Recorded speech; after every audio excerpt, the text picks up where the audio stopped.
Yung mga idol, musta? Mandragma Sports TV nga pala. Ating pag-usapan, Barangay Ginebra, final desisyon, Greg Slaughter to Ginebra at RJ Abrillentos. Aalis na nga ba sa upunan ng Barangay Ginebra? Pero bago mo nga yan, kung bago pala sa aking channel, huwag mong kalimutan na subscribe at i-click ang notification bell para like ang updated sa atin dito sa upload pa natin. So masasabing handa na nga rin ang upunan ng ating Barangay Ginebra sa pagkikipaglaban ng ibang kupunan mga idol ngayong season na parang huhugot pa rin ng malalakas na player tulad nga kay Japet Aguilar bilang big man. Masasabing balak sana ng ating Barangay Ginebra kunin ang nasabing dating ex-Ginebra player ay walang iba kundi si Greg Slaughter mga idol. Mataas pa nga bang chance na mapupunta muli ang dating ex-big man ng ating Barangay Ginebra? Marami pa rin ang nasasabi mga idol, kulang na kulang ang naging big man ng ating Barangay Ginebra ngayong season, kung bakit pinagplano na rin ng isinsin na makakabalik ang dating ex-Ginebra big man na si Greg Slaughter mga idol. Alam na natin lahat sa naging performance ni Greg Slaughter, lakas pa rin bilang big man, kung bakit interesado pa rin ang Barangay Ginebra pero naki Greg Slaughter pa rin ang magiging desisyon kung mananatili pa nga ba sa upunan ng ating Barangay Ginebra kung sakaling matutuloy ang nasabing big man. Magiging bagong sistema na naman ang bawat roles kay Greg Slaughter. Lakas pa rin sa bidid area ang nasabing big man mga idol, kung bakit na parang maraming kupunan ang kukuha kay Greg Slaughter. Makapagtala pa rin ng triple double sa field, kung bakit husay pa rin bilang big man na si Greg Slaughter. Ang pangarap sana ng Gin Kings na mapapalakas ang kupunan ng Barangay Ginebra ngayong season.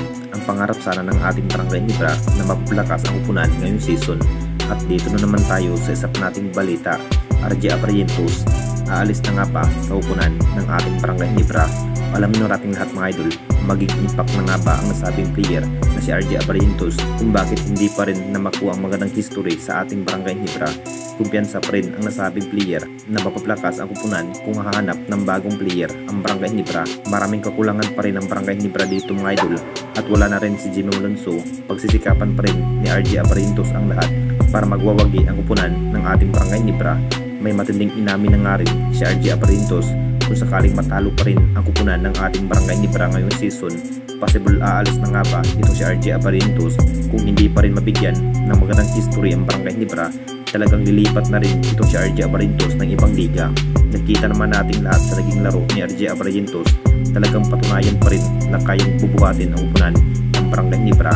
Kung matalo pa rin ang Gin Kings, hindi na rin magdadalawang isip ang player at aalis sa ating liga. Kung tutuusin mga idol, big factor pa rin ito si RJ Abrillentos sa bawat outshot shooting, kung bakit siya na nga rin ang magdadala sa ofensiba.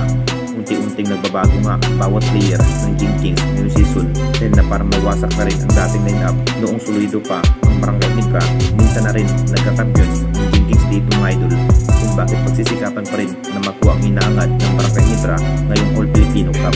Anong masasabi ng mga idol tungkol sa ating video?